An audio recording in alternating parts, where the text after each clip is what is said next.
Hi, everybody. Welcome to my Ask Me Anything live stream. Thanks for being a part of this. Happy Thanksgiving. It's not Thanksgiving. Happy St. Patrick's Day. I didn't realize it was going to be on St. Patrick's Day when I scheduled this. I hope that's okay. I'm not really prepared to do a St. Patrick's Day thing. You know, if St. Patrick's Day is important to you, we can try to talk about it. It doesn't really mean a lot to me. I wasn't even aware that it was St. Patrick's Day when I scheduled this, but you can't ask me anything. So, if we have to talk about it, I'm prepared to produce. I'm prepared to come up with opinions and takes as needed. In the meantime, thank you as always for being a part of this. You can ask me anything. I can answer with anything. That's the rules. Anyone who's a YouTube member or a Patreon member is guaranteed to have me address their question. The best way to have me address your question, if you're one of those things, is to submit ahead of time. But I'm going to keep an eye on the chat and try to do right by you guys. I do love the chat culture that has emerged as part of these things. Please keep up the good work, everybody. Why don't we get right into it? How do you begin writing a riff? Okay. Paul Gilbert had a cool idea for this. I saw in an interview he said once, which is, take a drum fill you like, and then just try to write a riff to the drum fill, So think of a drum fill. I've always loved the drum fill at the beginning of Misty Mountain Hop by Led Zeppelin. You know what I'm talking about, where it's like boom down do boom boom down do boom boom down do boom boom. So that's a fill I've always loved. See if you can write a riff to and try to have it not sound like Led Zeppelin when you're done, if you can. What do you think of the Eventide H9? I don't have one. I'm gonna do this pedal question now, and I'm gonna try to give an answer that is gonna be kind of representative of all the pedal questions. Okay, I don't have one. I don't have a lot of pedals that I haven't worked into a YouTube video by now. Most of the pedals I have are the pedals I've used in the videos up to this point. I'm not, believe it or not, I don't actually try to acquire bazillions of new pedals, and when I get new ones, it's usually because I'm getting them to work on a video that's coming out soon. So even as time goes by, the percentage of the pedals I own that I have not talked about on YouTube somewhere remains low. So if you'd like to know what I think about this or that pedal, the best thing you could do is just go back through my channel and watch the videos you haven't seen. I'm sorry if that's obnoxious, but I think I don't just crank these videos out every single day. The videos on my channel, most of them, I at some point was obsessed with trying to make it as good as all my other videos. So if you've seen a YouTube video of mine that you liked, you would probably like most of them. And in the meantime, if I haven't talked about it, it's usually because I just don't have one. So, I'm sorry I don't have more to say. I probably like it. I mean, that pedal comes up all the time. It seems very powerful. Pedals are a feeling. This is good. This guy gets it. Could see he's a member. He's like a role model to the rest of you. Pedals are a feeling. This is a high-level understanding of pedals. I think your best work begins when you realize that the point of all this is to be emotional. I saw an interview with Elliott Smith once. I don't remember what he was talking about, but the interview asked him what he thought of some band. It might have been Modest Mouse. It might have been, all right, look at this. Mic seems a little bit hot. Okay, I'm going to dial it down a little bit. But only a little bit because I don't want to start getting comments about now it's too quiet. And if it's too hot for you, maybe you just turn your thing down a little bit, Sorry about that. But let me go back to the Elliott Smith thing for a second. Where's the guy who said pedals are a feeling? Here we go. Right, I saw this interview with Elliott Smith where they asked him, what do you think of some band? I think it was Modest Mouse. And he was like, I like them, they're emotional. And my interpretation of this is that he basically meant that like the reason they're good is that they're emotional, and the reason that bands that are not good is that they're not emotional. And to Elliott Smith, it's like anyone who's in a band and doesn't realize that the project is to be emotional, they don't get it. And I've always liked that, I don't know if it's true. I'm a little bit reading between the lines there, but, So, yeah, try to use pedals. Try to have an emotional relationship with pedals and use them to do emotional things. Great. Look at this, Aaron. It's better now. Thank you. Thank you for just having like a clear, straightforward, unambiguous answer that also validates my prior beliefs, Aaron. I cannot thank you enough. Aaron is another role model for all of you. Would you say that Rush is an emotional band? No, I wouldn't. That's why I don't like Rush as much as some of you guys. I think Rush is not emotional. I think they write songs that have like, like premises, and they have these like sort of essayistic points they're trying to make.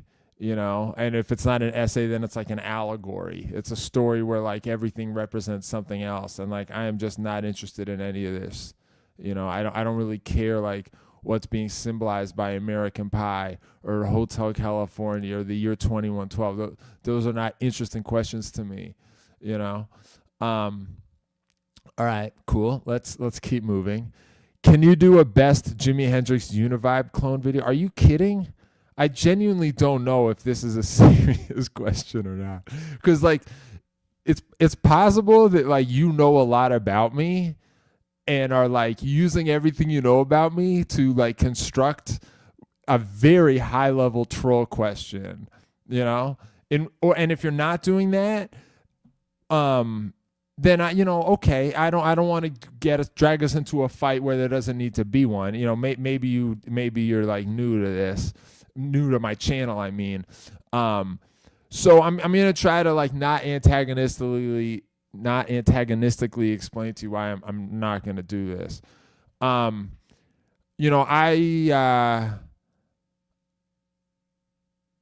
don't really care about which vibe is the best vibe.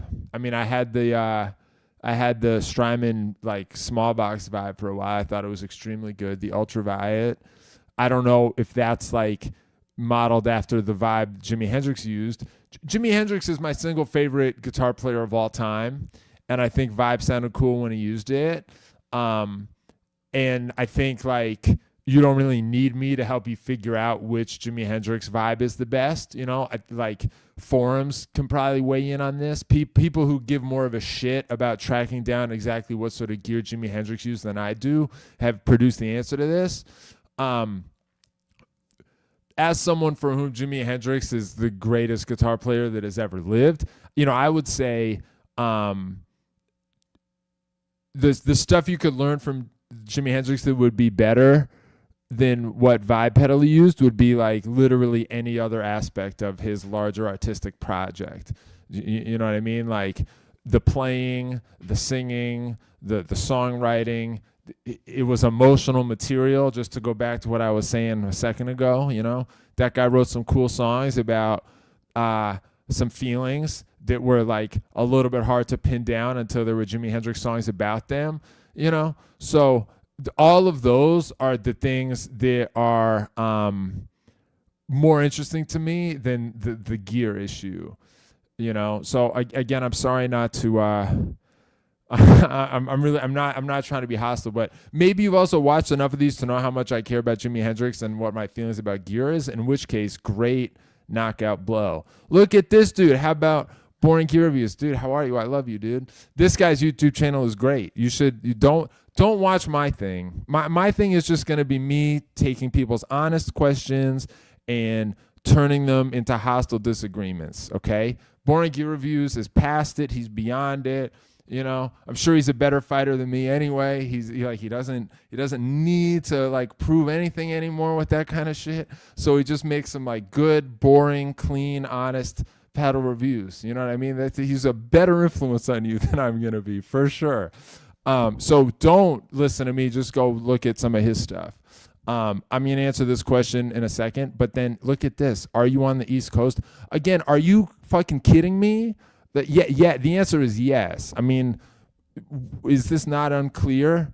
You know, like everything I understand about myself is that I'm like the most East Coast guy that has ever lived. But if that's not obvious, the answer is yes.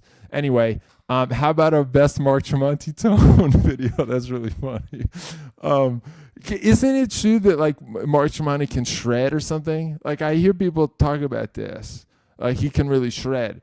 You know, I never heard it on any of the Creed hit singles. That's cool if he can shred. You know, I'm not going to make a video about his tone. It's hard for me to grab onto his tone in my mind right now. It's sort of like a blank space.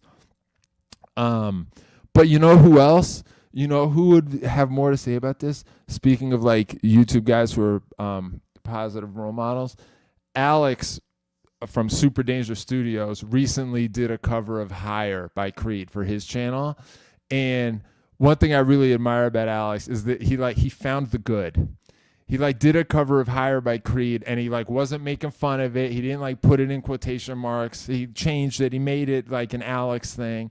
And he kind of like sort of made the case. Like, you know, we've all sort of flirted with the idea of making fun of Creed or making fun of that moment in our culture, or making fun of Scott Stapp. You know, it's low hanging fruit.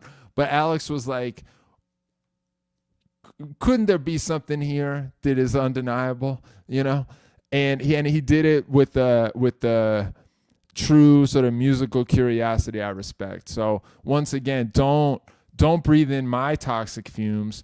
Go look at Alex at Supderdanger, his YouTube channel, see if you can find his Creed cover. He shreds with his arms wide fucking open. Dude, I just put you forward as the guy who's like non-toxic. You know what I mean? I just gave that whole fucking speech about how like you are the guy who's had enough ring time that he like doesn't need to pick fights anymore. And you're making me look like a liar with this. Anyway, Creed has a song in the end credits of Scream 3, and it's one of the worst tones ever put to tape. That's fascinating. Scream 3. Yeah, I mean, that's one of those things where it's like getting onto this. Which one was Scream 3? Was Scream 3 when they were still sort of like pushing the culture, or was that once we were coming down the mountain with them? You know? I don't remember. I don't remember. Anyway, okay, cool. Good job in the chat, everybody. Really good work all around. Okay, let's start going to some of these questions that I got ahead of time that I'm contractually obligated to respond to because they were given to me by my paid fan club guys. But even so, I still sort of like to start with like a nice softball. So here's one from Doomed Moviethon. Doomed Moviethon, if you're with us, I got nothing but love and admiration for you and your username. Newman's Own Pizza question. Do you like their white pizza with spinach? I like it, but I wish they do a spinach with red sauce. And what are some of your favorite movies to watch while eating pizza? Love this question. Love frozen pizza. Love being in touch with other people who are on that frozen pizza lifestyle. The answer is no, I don't like their white pizza with spinach. I don't really like spinach. You know, this is probably my own limitation, but I think spinach is disgusting, and I never want it under any circumstances. So the Newman's Own spinach pizza is repellent to me, but I like the other ones. And then, what are some of your favorite movies to watch while eating pizza? Well, I'm gonna try to like name some new things this time, because on every live stream I just name the same things. It's always like the Godfather movies and the Terminator movies. That's it. Those are really the only movies I've seen.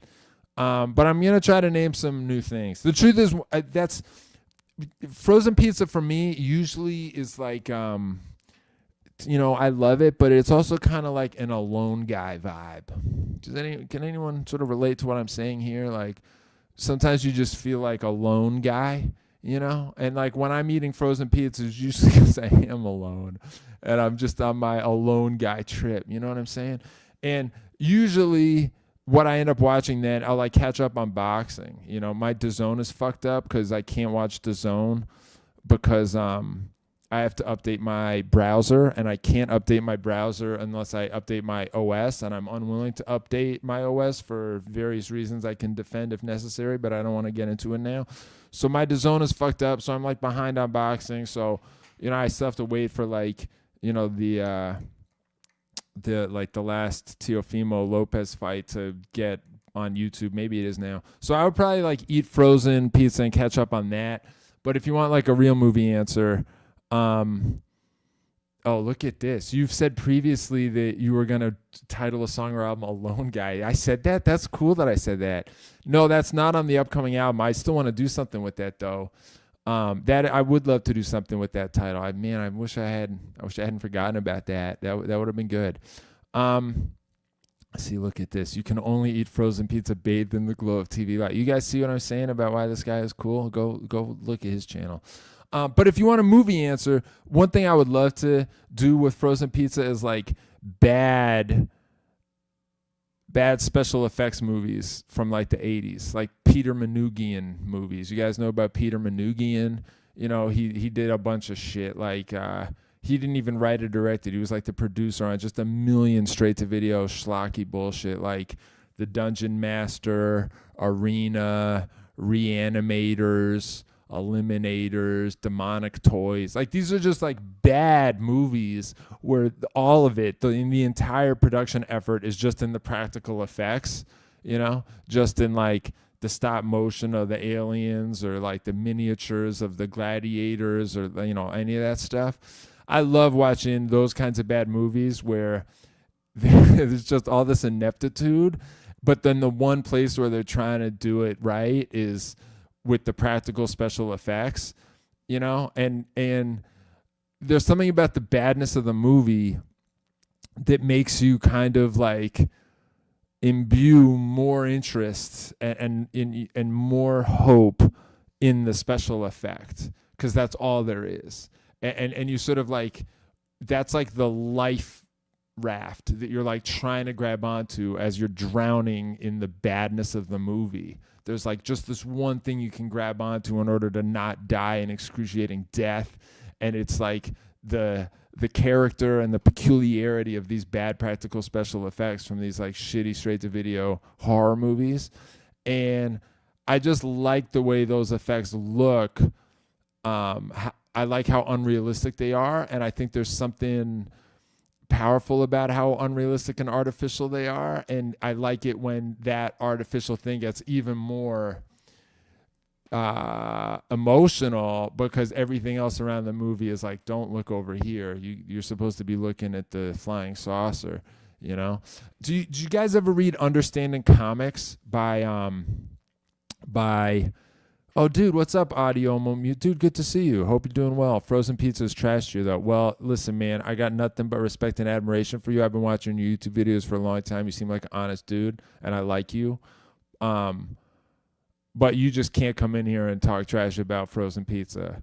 You really can't, okay? And, like, I know my following understands why frozen pizza is cool, and you're like, you're going to radicalize a bunch of troubled young men with talk like that, and I would hate to see it happen. So just please, like, we're trying to keep things positive, if you don't mind. Anyway, back to Understanding Comics by Scott McCloud. You ever read this book? It's a comic book that is basically a work of comic book criticism. It's just criticism in the sense of like, you know, being an art critic or a food critic or a literary critic. Why couldn't you be a comic book critic? The first major work of comic book criticism, as far as I understand, is Understanding Comics by Scott McCloud. The reason I bring this up is that he says the cool, crucial thing, just stick with me, I promise this is going to get connected to everything else we were just talking about. The crucial, cool feature of comic books as an art form is that, you know, there's the panels and then there's the space between the panels. And you, the reader, have to complete the action and have to complete the motion and the continuity in your own mind in between the panels. So if there's like, Superman running across the panels, he's not actually moving. There's a picture of him here. Let me see if I can do it backwards. There's a picture of him here, and then there's a picture of him there, and then there's a picture of him there, and then there's a picture of him here.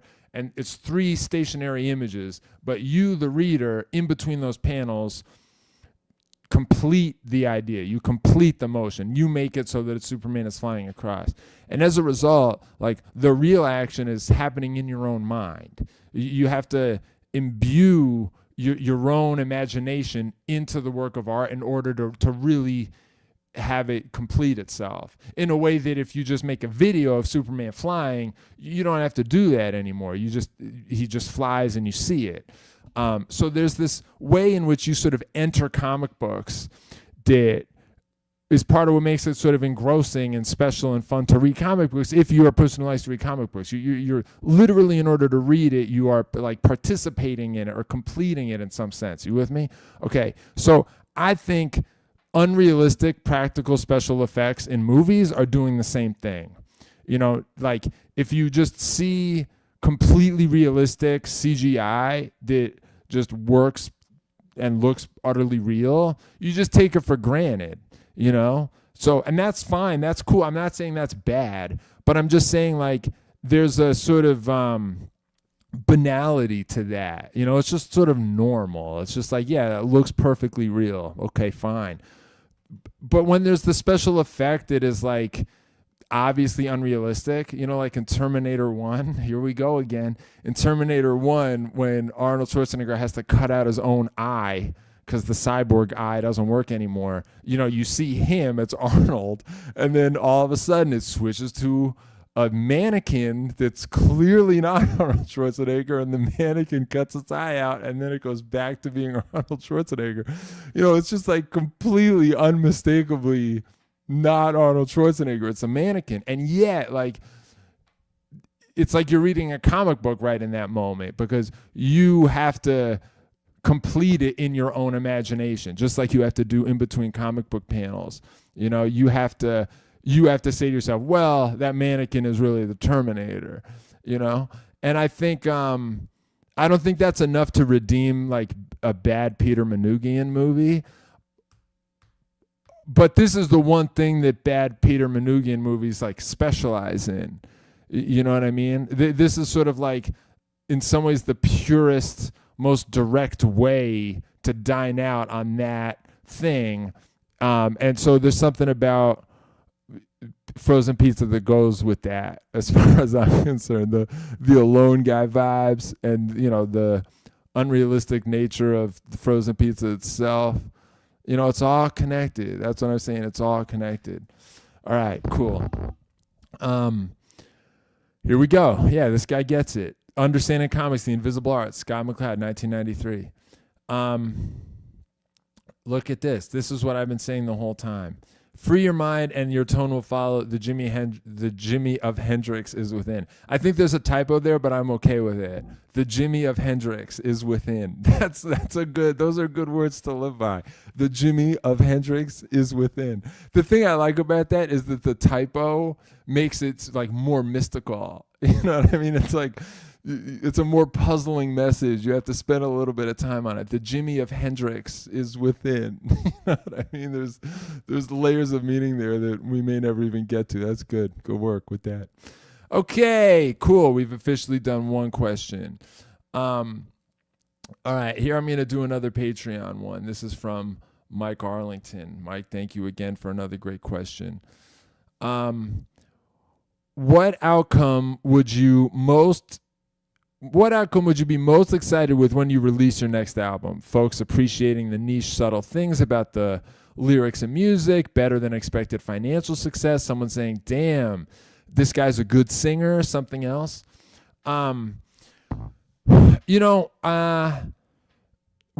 I got this question, I realized that the answer I really had was not something I'd ever sort of verbalized to myself. It was something I thought. It was sort of like this thing that was underneath it all the whole time. But I never really realized it as words until I was preparing to do this live stream, and I had to take my pre-submitted questions seriously. And let me just start by saying, you know, I what I'm about to say might be like a little self-aggrandizing or tacky, and that's maybe the one thing that always makes me a little uncomfortable on these live streams. You know, I don't want to be too self-important. I want to like take myself seriously and take my work seriously and take you guys seriously, but there's this other level of like messianic importance that I think ruins everything, you know? And many of the artists I love started turning in shit work when they started to believe they were, you know, God's gift a little bit. There's this kind of like, you're welcome, everybody thing that I really think if I ever get there, you know, that'll be the end. So I want to say that like what I'm about to say is not the type of shit I normally try to announce. It's just I'm trying to answer this question I got, okay? And the answer is I think the outcome I want is so I think I made this record, right? And I used the kind of fucked up glitchy tones that I put in all my YouTube videos, and you know I tried to write lyrics and melodies that are doing the sort of like emotional, flirty, kind of romantic shit that I always talk about when we talk about lyrics and melodies on these live streams. And you know I tried to make the kind of record that I like, that is the kind of shit that I'm always talking about on my own YouTube channel. So there's that, but then behind that I think there's also like a sort of larger approach to life that is my approach to life that was behind the record the whole time.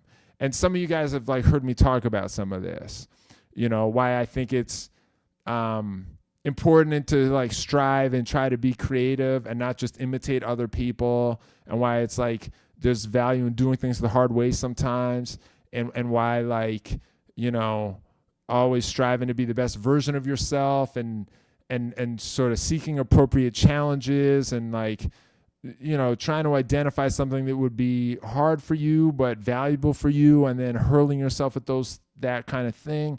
You know, this is the shit that comes up on every live stream. I think there's an overall kind of like sober seriousness that I try to bring to the shit that I do. And I think I hope the record sounds like the work of someone who operates that way. And so the outcome that I most want is for people to listen to the record and be like, oh yeah, I sort of get it. I see the value in trying to do it like that. You know, you guys have heard me talk about this shit for a pretty long time. You've been waiting for the record to come out for a pretty long time. You've been very patient. I really appreciate it. Anyone who's watching this who has seen my live streams before, I think knows like, yeah, I've been to the live streams before where we got into all those kinds of issues. Anyone who's having that thought to themselves, my hope is that my record can be a sort of like a proof of the value of trying to live by according to some of these self-imposed rules. Do you know what I mean? So that's kind of what I want. I want the record to sort of be like make the case for, you know, doing all the shit that I always say you're supposed to do. You know, anything less than 100% wet is weakness. Either don't use any effect at all and just play straight and have it be good, or use an effect that's like really extreme and in your face and fucked up. You know, don't look up tabs, try to figure everything out by ear. And if it's not exactly right, then just embrace the fact that you came up with something that is what you came up with, that is not what's on the record. You know, all that kind of advice. My record is the work of the guy who was obsessed with all those things. And so the outcome I want is for the record to sort of make the case for why it's valuable to care about those things, or to be a cautionary tale. Like, look at what happens if you get sucked into some of that. You know, you want to turn out like Ivan, you want your record to sound like that, you know, that's what happens. Look at this. Thanks for the 149 super sticker. I appreciate it. Really appreciate it. Synth Terror 404 199. It's heating up in here. Thank you for that as well. I appreciate it. What's your main instrument to create a song? It's guitar all the way. Guitar is my high card. You know, I do other stuff, mostly synthesizer and some singing. But I am only good at the other things because I think I'm good at guitar. In fact, I think I benefit from the fact that I'm not like I'm not medium good at all the things that I can do musically. I'm good at one thing, and then I just sort of fakely imitate the thing I'm good at when I have to do the things I'm bad at. You know, there's this weird thing where it's like, you know, the whole point of like developing technique and working on your ear is so that you can actually execute any idea you hear in your head. But the shit you hear in your head is also limited somewhat by what you can play, you know? Every once in a while we have ideas that are beyond our ability to play, or maybe it happens a lot. You know, I can think of all kinds of shit that is too fast for me to pick. But just putting aside the speed of picking for a second, there are certain other sorts of ideas that it might be very hard to conceive of if your range on the instrument is very narrow. Do you know what I mean? Like, you sort of have to learn the altered scale in order to be able to conceive of phrases using the altered scale. Maybe that's not true. Maybe you could listen to jazz. Maybe you could just listen to jazz and internalize that kind of harmony before you ever learned it, I guess. But my point is that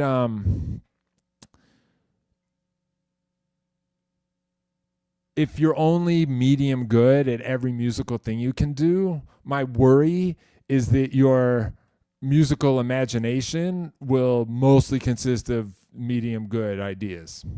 Hate to break it to you. That sounds harsher than I meant it to. But, you know, if you can sort of push yourself to become extra good at one thing, you can now use that thing to access the kinds of ideas that are only really available if you hit a certain level. You know what I mean? And then once you can see it, because you got to that level on guitar, you can like grab it and like try to bring it back over to some of your other things. Yeah, I mean, that's what I try to do. You know, I'm not a very good keyboard player, but I get away with a lot of bullshit because, you know, I can just, I have shit going on in my mind that would only be going on because I got good at something else. So, you know, I don't want it to sound like, I hope that doesn't sound like discouraging or anything, but, well, I think you guys know what I mean. I get questions like this every time. What do you do to motivate yourself or get out of an uninspiring rut? I think you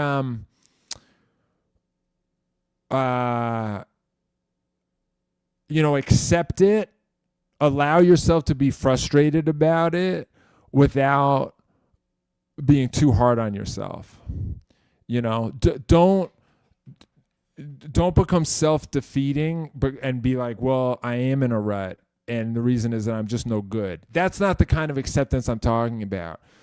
Accept it in this kind of way, where you're like, you know, I'm in a rut, and ruts happen. That's an unavoidable part about, you know, being an artist.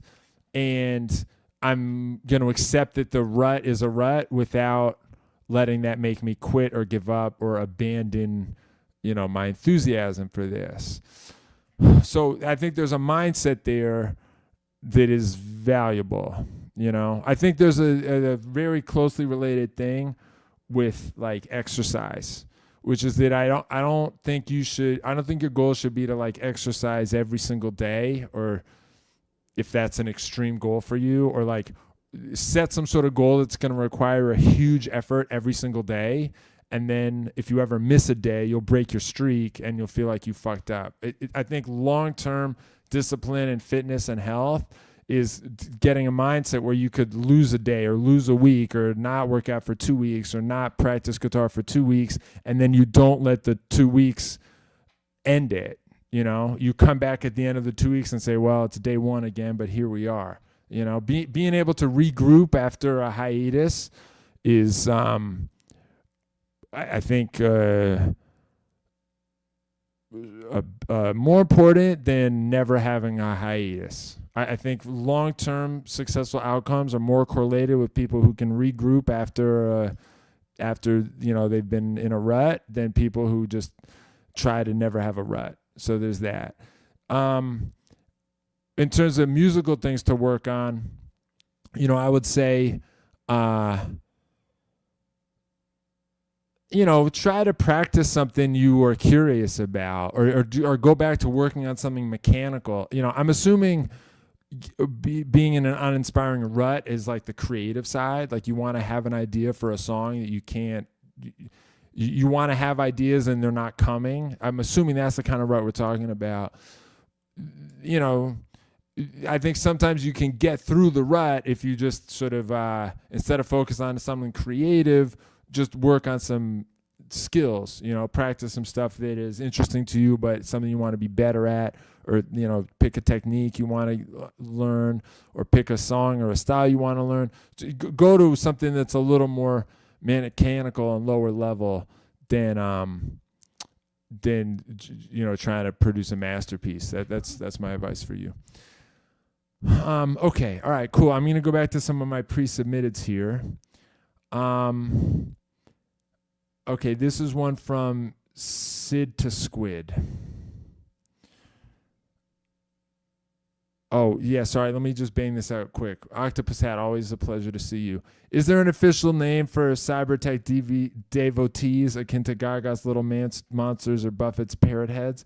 Though I've always preferred Margarita Villains in that case. Yeah, okay, good. Margarita Villains. That's a nice coinage there. Yeah, I don't know. I'd love for there to be one. Normally what I do is in my mass emails, I usually call you guys my cyber BFFs, or my cybers, or my cyber organisms. Cyber organism was what cyborg was an abbreviation for. So there might be something there. I kind of feel like you guys should pick it for yourselves. If you let me pick it, I might pick something kind of infantilizing, like my little Cyberattack babies. You might hate it. I sort of like my cybers or my cyber BFFs, because there was a while, I don't think this is what it means anymore, but there was a while when I was in middle school when to cyber meant to have cybersex, and I still think that's funny. I think it's funny what a dated term that is, did you hear did you hear that Jeremy cybered? That just sounds so stupid. So I like the idea that we're all just sort of cybering. You know what I mean? We're all just having cyber sex. I mean, the other thing is that I always kind of thought that to me, cybersex felt like one of those things that was just not going to be good enough. When I was a kid and I was just horny to a debilitating degree. You know what I mean? I'm talking about the years when if I didn't jerk off, I couldn't even remember my own phone number. It just sort of clouds the mind in this way that is it's just impossible to function. And I was still a virgin. I just remember thinking having cybersex is that's not gonna solve my problem. That's too weak. You know what I mean? That's that is not a strong enough medicine. That's like a placebo, and it's not gonna work for me. So that also is part of why I think cybering is funny. You know what I mean? It's a little bit I don't know. It's it's like the placebo form of it, maybe. But on the other hand, I have to assume that there are a lot of people who cyber and it's important to them. And so I don't really mean to be picking a fight with those people, or I'm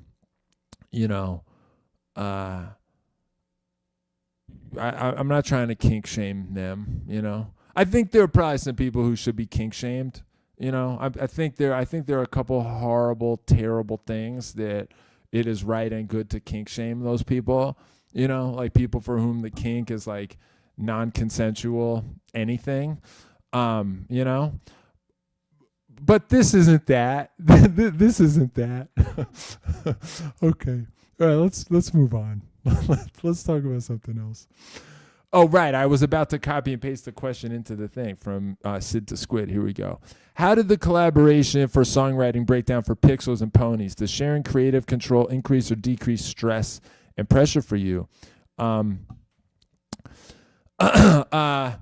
Just to review, Pixels and Ponies is an EP I made with my friend Teddy Gold, who's a singer and an artist in her own right. If you like my stuff, you're going to love what she does. Her music is sort of the like female fronted singer version of, my bullshit.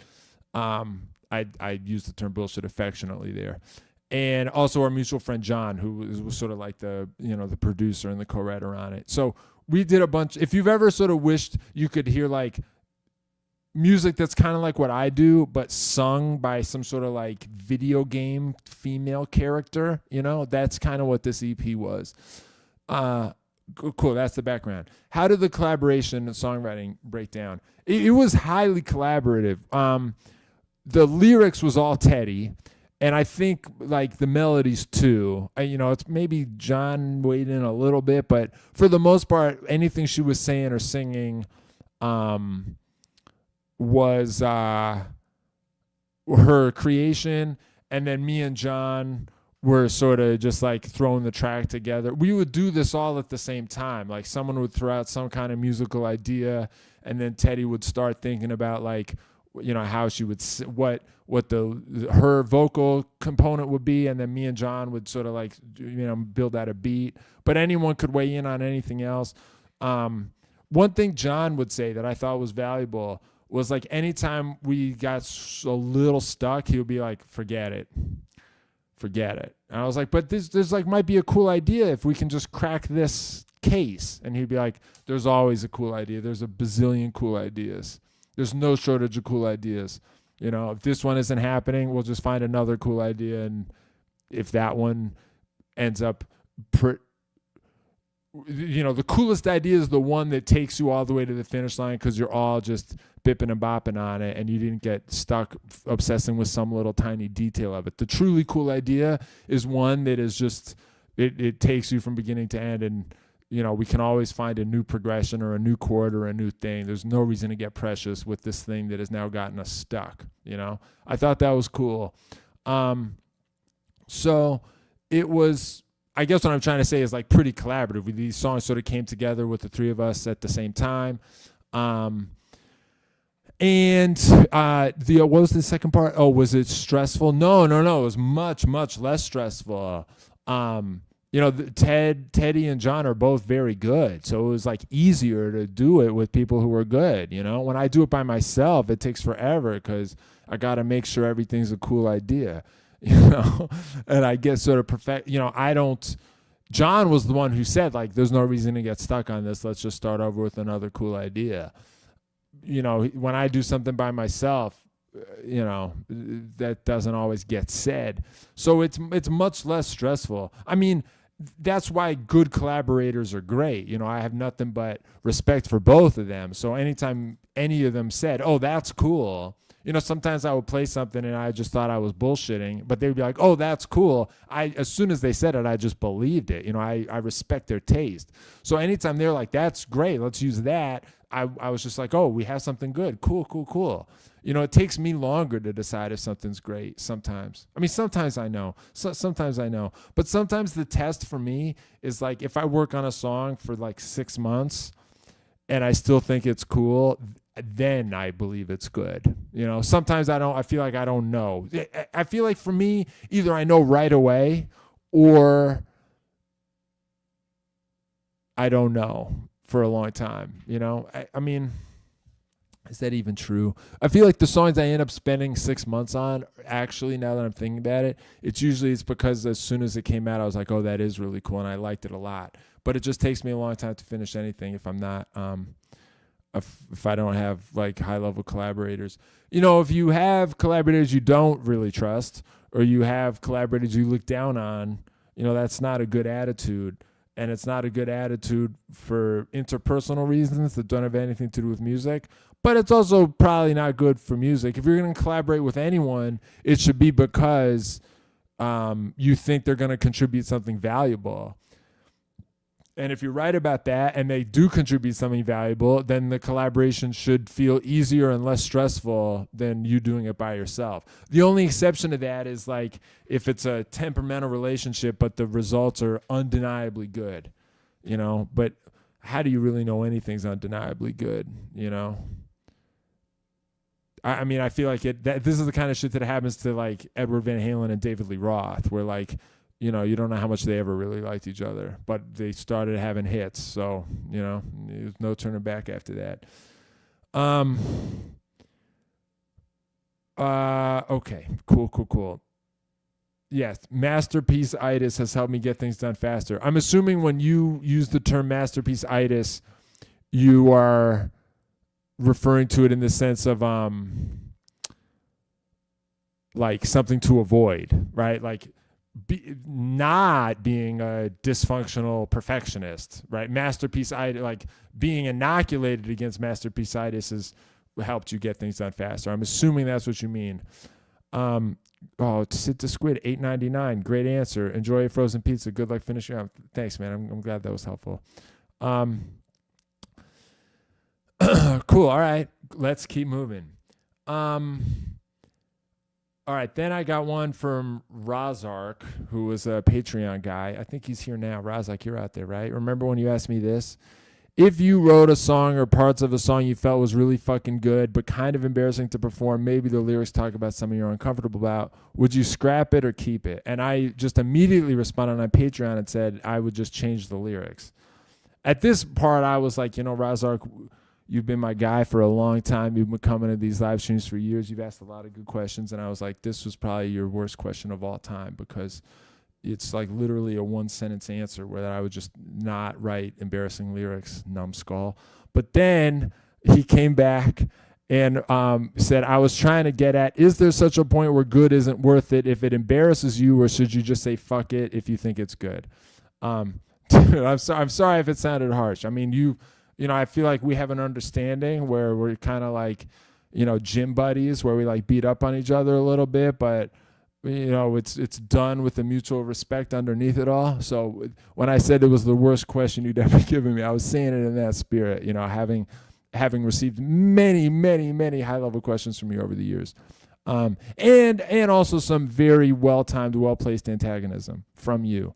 Okay, but then you came back with this, and I was like, all right, this guy is paying into my fucking Patreon pyramid scheme. I might as well take the question seriously. I do literally guarantee to people that I'll address their question if they pay for my membership in my fan club. So, I was like, maybe I don't need to be just beating up on this guy who's just, trying to be nice. Right, okay. So I was trying to get it. Is there such a point where good stuff isn't worth it if it embarrasses you? Or should you say fuck it if you think it's good? So there's a part of me that is tempted to insist that I just do not know what you're talking about. Very tempting to me to just say like, how could you simultaneously think it's good but also think it's embarrassing? Like, if you think it's good, let's look at what that means. If you think you produced something good, that means you think you created this thing that has good qualities. That's an accomplishment. You know how fucking hard it is to produce something that's good? So like, why on earth would you be embarrassed about it? Like the fact that you produce this thing that is good should make you proud. And anyone who's judging it, if it's good, should notice that it's good. And if they don't notice that, then that's their problem. Like what kind of fucking idiot would you have to be to not recognize that Running with the Devil by Van Halen is a good song? You see what I'm saying there? Like what room is there to be embarrassed if you produce something that is good, right? If you really believe it's good, the fact that it's good protects you from being embarrassed because you should take pride in the part of it that's good. but I also understand what you mean. What if you write something that's good, but in that you reveal some personal details about yourself that people wouldn't have known otherwise, that you're touchy about? This might be a blind spot of mine.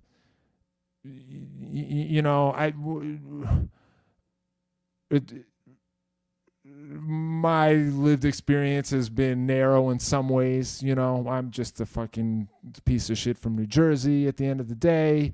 Maybe there's some other people who are going through things I've never had to go through, and they could write a song about what it's like, and it could be a good song, and they might still wonder, is this something I want to put out there? What about that, Ivan? I get it. So I would say, in that case, I'm more sympathetic than I was a minute ago. More sympathetic than I was. I don't actually think, you're a fucking idiot if you think you wrote something good, but you might also be embarrassed about it. I guess I would say, you have to ask yourself if you really believe in it. And if you do, then I think trying to release it and perform it would be an appropriate challenge. But at the end of the day, like, you got to judge, you got to judge. I guess I would say, how then, if you're not willing to release it or not willing to perform it, how can you, what would it take for you to be more comfortable doing it? What is the difference between you who is uncomfortable performing it and you who can? And then how do you shrink that distance? I'm not saying you have to shrink it. I'm not saying you have to perform it, but what would it take to move towards the version of you that wouldn't be embarrassed about it?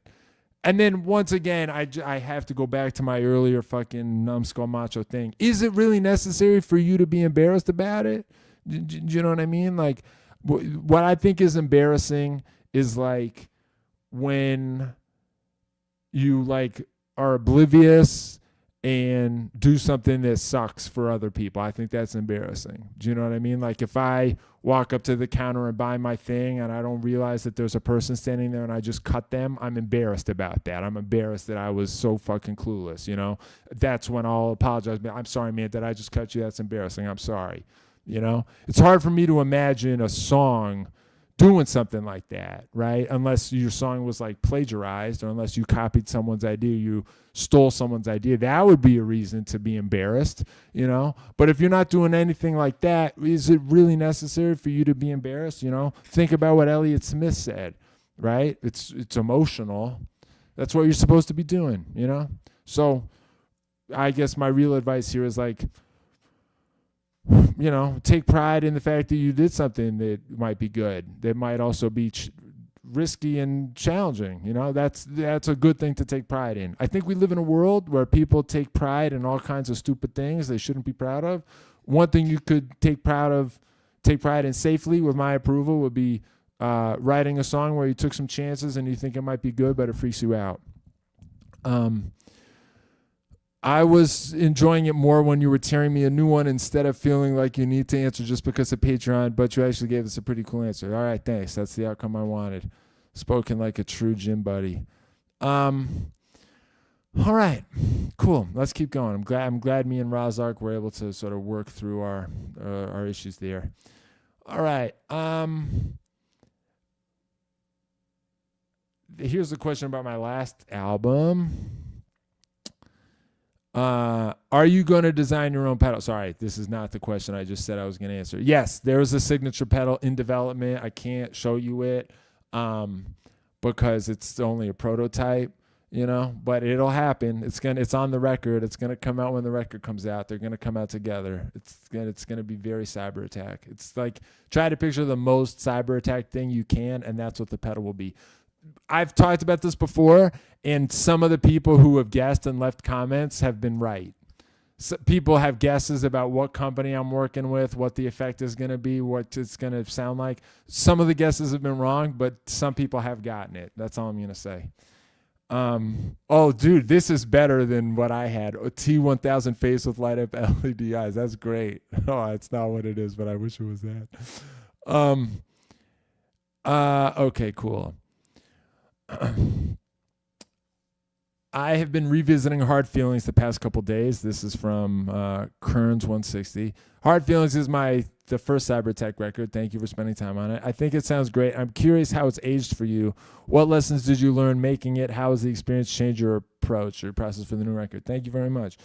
I still stand by it. I'm not embarrassed. There are a couple songs I relate to less. And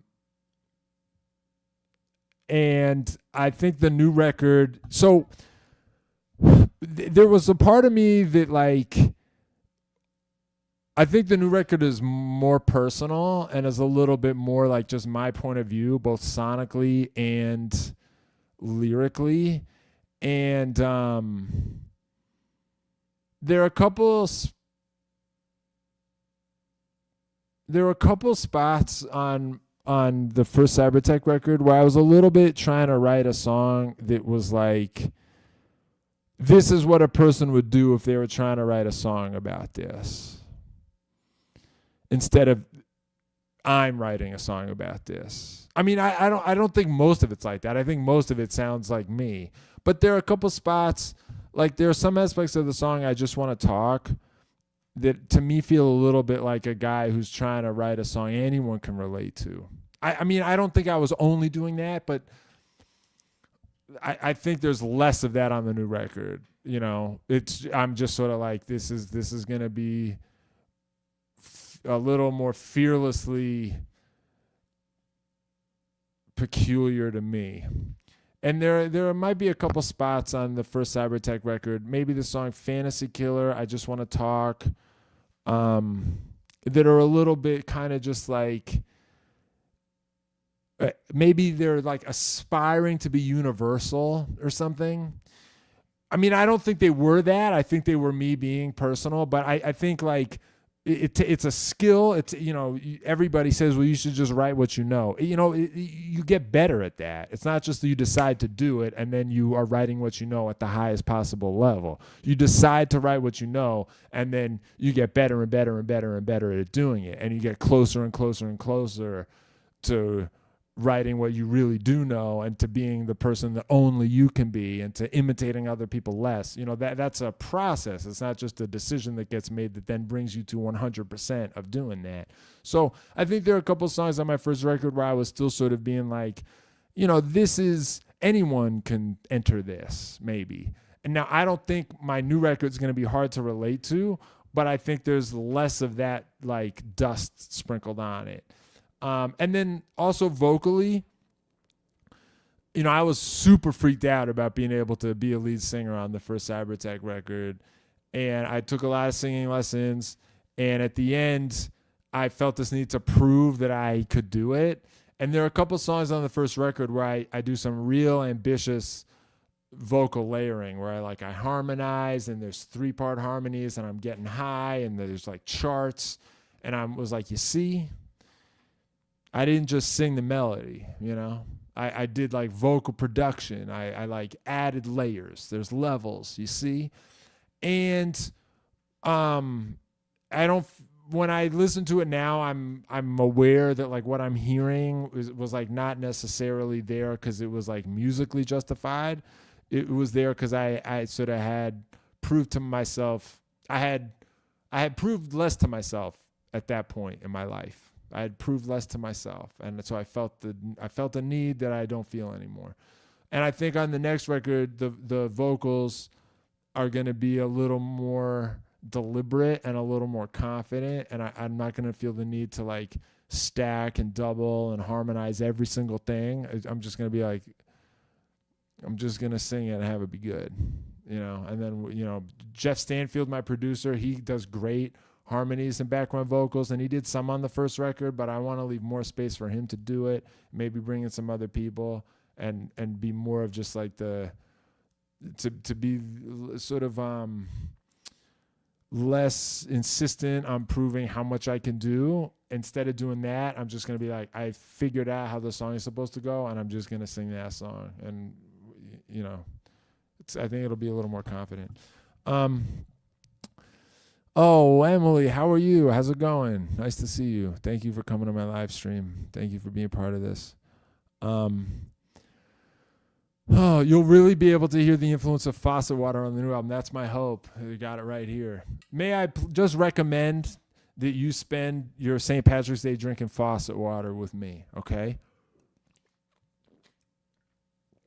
I don't want to sound like a prude or a narc, okay? But I just want everyone to know that I will be drinking Faucet water on St. Patrick's Day and every day. And if you're wondering what Faucet water is, you're overthinking it.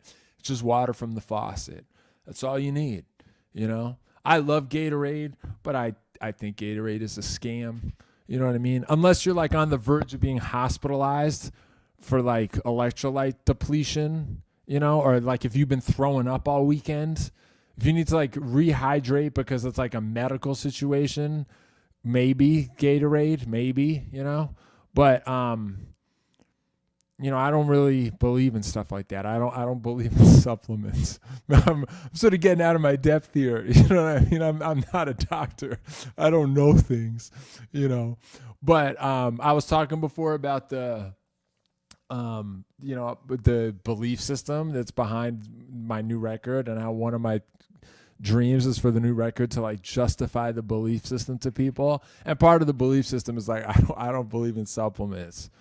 I think you should be able to do it with faucet water and just food. I'm using a fucking this is my mic, and I'm using a Focusrite for my live stream. You know what I mean? Like, I think you should just be able to do the thing. I don't think you need fancy running clothes. I think you can just pick your shittiest clothes and go running in your shittiest clothes. You know what I mean? I think you just have to do the thing, and that's the part that matters. You can use weird digital fucked up gear. You just let it be what it is. If the playing is cool and the ideas are cool, it's fine. And so I think faucet water is like the nutritional version of that. Jeremy, how are you? Nice to see you. I never started taking vitamins until I was 51, and now I take vitamin D in the winter, but that's it. Okay, we're all, many of us are vitamin D deficient. Okay, I'm not saying that like vitamins are a scam and nutrition is a scam.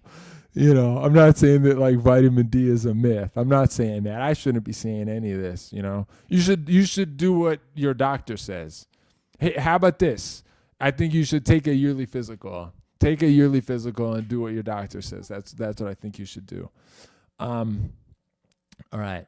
I know a lot about municipal water supplies in the United States. Unreal that this is the kind of shit that I get on my live streams. People weighed in. Not just people. Jeremy, who's been with me for a long time from Idaho. Probably my favorite guy in Idaho. I know a lot about municipal water supplies in the United States. Can't wait to see where this statement takes us. And everyone should drink tap water when they can in almost every circumstance, unless you're in Michigan near the lakes. That's amazing. That's amazing. Thank you for that. So, you don't need to take my word from it. You can take the word of some guy you've never met on a live stream who claims to know a lot. It's so funny to me that this guy's credentials are left a comment on a live stream and claims I know a lot about municipal water supplies in the United States. What a type of guy that is. That's amazing. I know a lot about. That's just such a funny sentence. That's really good. I've been in this game for a while. You know what I mean? I've got my fucking little catchphrases that I whip out from time to time. You know what I mean? I try to be a guy who's quotable. Anything less than 100% wet is weakness, right? Like, people throw that on my face all the time. I've said some memorable sentences in my day, but I don't know if I've ever just had the balls to just say something as plain as I know a lot about municipal water supplies in the United States. That's the kind of sentence I like. That's the kind of guitar tone I like. It's just direct and blunt and factual You know what I mean? It's like there's like no trendy cliche bullshit in it. You know what I mean? It's not like I was today years old when, or like, any of those other fucking things people say. It was a master class in such and such. It was a love letter to such and such. Like Chat GPT language. You know what I mean? Like everybody talks like that now, except for one dude. It was this dude. It was the guy who said, I know a lot about municipal water supplies in the United States. I wish everybody talked like that all the time. Really good. Okay. All right, cool. Let's keep going. All right, great. Moving on. All right, here's some more fun pre-submitted ones I got. All right. You, meaning me, you are hired to make the music for the long-awaited sequel/reboot of the legendary video game franchise blank. What is it, and what's your vision? Love this question. I'm gonna say that I'm gonna do. It has, to me, I feel like it has to be a Sega Genesis game. People have like correctly figured out that I was a Sega Genesis kid. This was the big rivalry of my childhood, was Sega Genesis, Super Nintendo.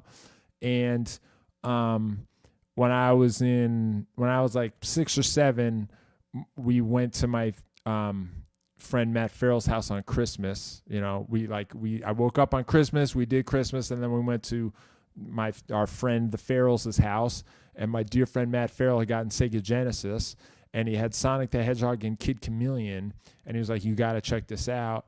And I was just like, oh my God. I need to have this in my life. I remember saying to my parents, like, look, I don't know where this leaves us, but I need to have that now. I need to have that. So on the strength of that, I was a Sega Genesis kid. And then when the like Super Nintendo thing and the Sega Genesis thing started heating up, I was like, I know what side I'm on. Tribalism, let's fucking go. Lord of the Flies, let's fucking go. Sega Genesis all the way. So I feel like it has to be Sega Genesis. And then I also kind of feel like if I have to pick a game to do the soundtrack for, I want to pick a game that was only released on Sega Genesis. I want to pick a Sega Genesis special. So Eternal Champions came to mind. That was a pretty cool fighting game that had some real vibe. But there was kind of a sequel to it on Sega CD. And that makes it less attractive to me for this. And then another Sega exclusive game that comes to mind is Toe Jam and Earl, which had a fucking insane soundtrack. It was like Herbie Hancock funk fusion soundtrack. That soundtrack is unbelievable. And that was a Genesis exclusive, but that also got a sequel, and the sequel was different. The sequel was like a more conventional side-scrolling platformer. But I love the music in it. And then I remembered Kid Chameleon, which was a Sega Genesis exclusive and had really fucking in-your-face cyber jams as the soundtrack and never got a sequel. So my answer would be Kid Chameleon. That game was super hard. It had a million fucking levels. It was very 90s. You play this like cool kid wearing like a white t-shirt and sunglasses, and he's got a leather jacket, and he rides a skateboard into the arcade, and there's an arcade game that is murdering children, and he enters the game to beat it. It was just very like 90s to the bone. But the soundtrack also had like, it was definitely doing that harsh Genesis FM synthesis thing, and a lot of the sound effects in that game felt violent. They were like sensory violent. You would like step on a thing and it would go like, it was like really coming at you. And the music was fucking gnarly. So I would choose to reboot. I would choose to do the soundtrack for a Kid Chameleon sequel. Also, let me just acknowledge that Streets of Rage was also Genesis exclusive, and Streets of Rage 2 has an unbelievable soundtrack, Yuzo Koshiro, but that game got sequels, and that game lives on into this day, and they've updated it, and there's like a robust fan culture there. I don't want anyone watching this to I have to mention Streets of Rage 2 because I don't want anyone to think that I'm like, that's a blind spot of mine or something. That would be embarrassing if people are like, this guy talks about Genesis and he didn't mention Streets of Rage 2. I'm not an asshole, but that game, I feel like there's a need to reboot it. It has a rich culture to this day. So I would I would just say Kid Chameleon. That's like a game that I feel like time forgot. Something funny, $3 super sticker. Thank you very much. I appreciate it. I'm glad you're a part of this. Thank you. All right, cool. That was my answer to that. Okay, then all right. Oh, here's one I got from a guy named Tylox. All right, it's Tylox's turn. What are your best suggestions for songs to learn to play on guitar to be more advanced, ideally in standard tuning? I tried to pick songs. I wrote notes to myself for this. I tried to pick songs that don't use a lot of effects and are also strongly rhythm guitar, have a rhythm guitar emphasis. And I think it's important to spend a second to clarify what I mean by rhythm guitar.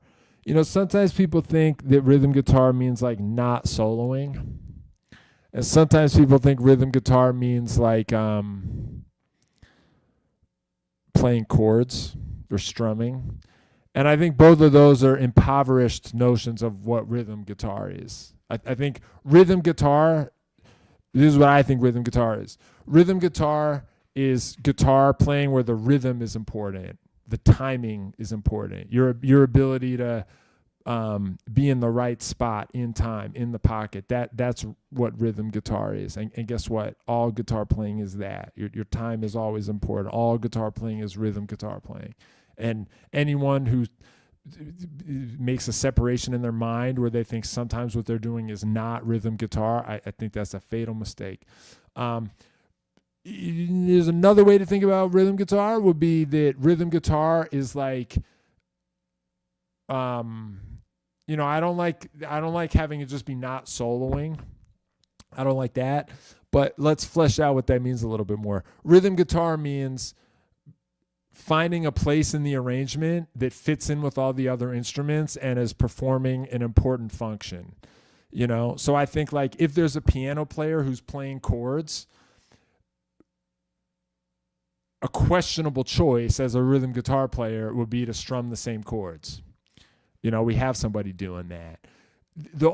I think a more suitable rhythm guitar choice there in a band that has another keyboardist playing chords would be to play chords but find a syncopated rhythm where the timing of it, or like treat it more like a percussion element, except that the instrument of the percussion, instead of being like ksh, ksh, ksh, you're going to be playing notes and the notes have to match the chords.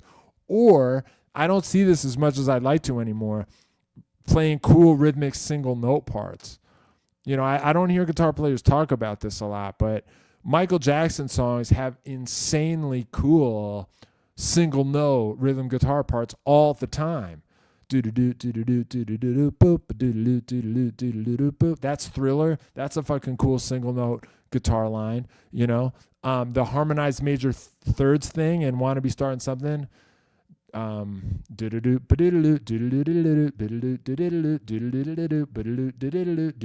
That's fucking amazing, right? Even in the early days, with the Jacksons,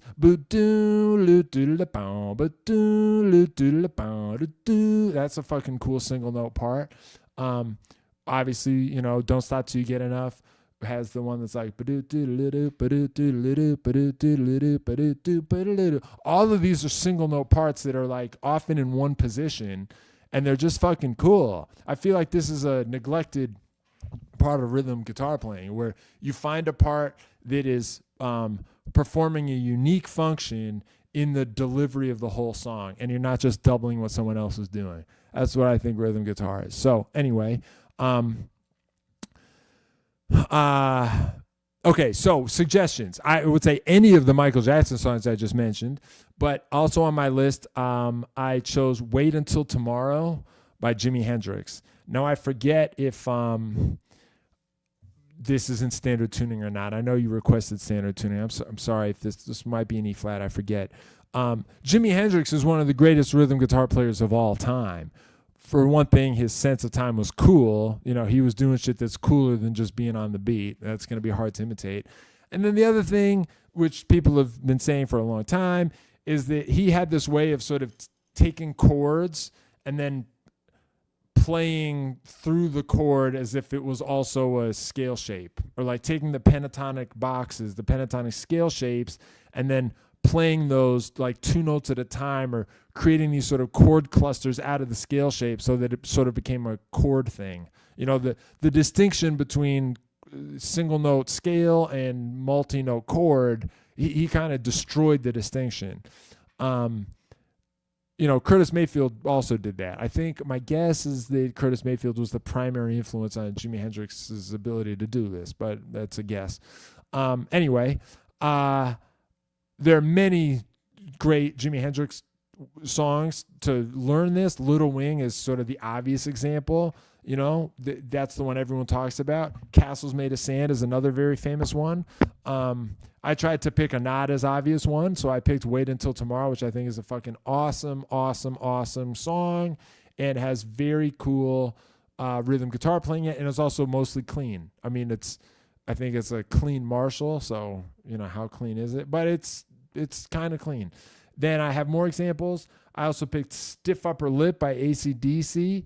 In any AC/DC song will make me happy, but I picked Stiff Upper Lip because it's got some hybrid picking in it in order to really make it work. On that first bend,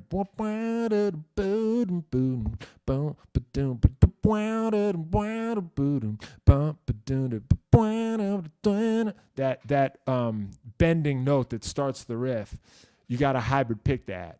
So what is it? How do you do it? You got to pick the A string and pluck with your fingers on the bend. Hybrid picking is cool. It's a fun thing to learn. This is a great riff to try to start learning it. There are other hybrid picking AC/DC songs. There's hybrid picking in the beginning of For Those About to Rock. It would make me happy if you picked that one.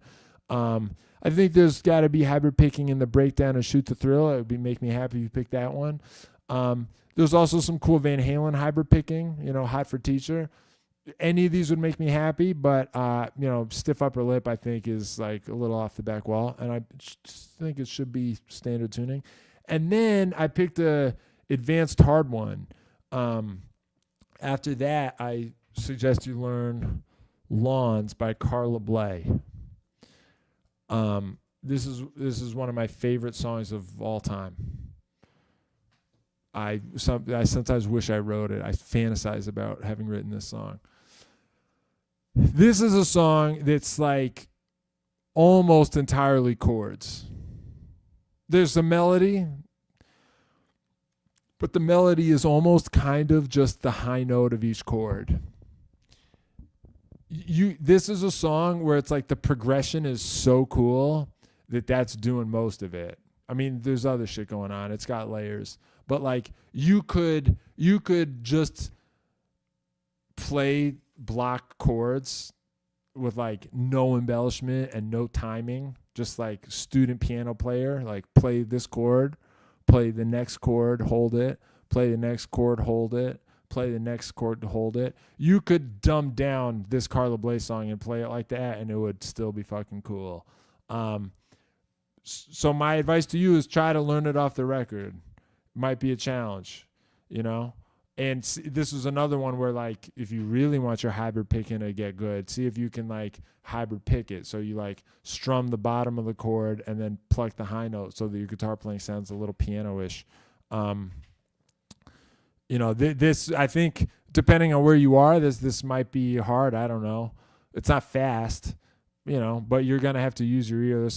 There's some nutty chords in it. You know, I'll give you a hint. What if you get stuck on the chord that's probably the hardest chord? I think it's a E flat over E. I mean, that's not a good name.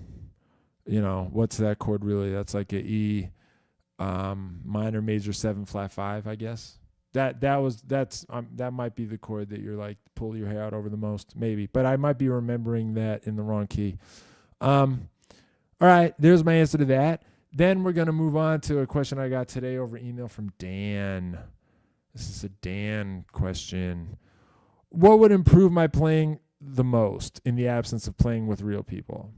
Playing to a drum machine, playing to a looper, or playing along with backing tracks?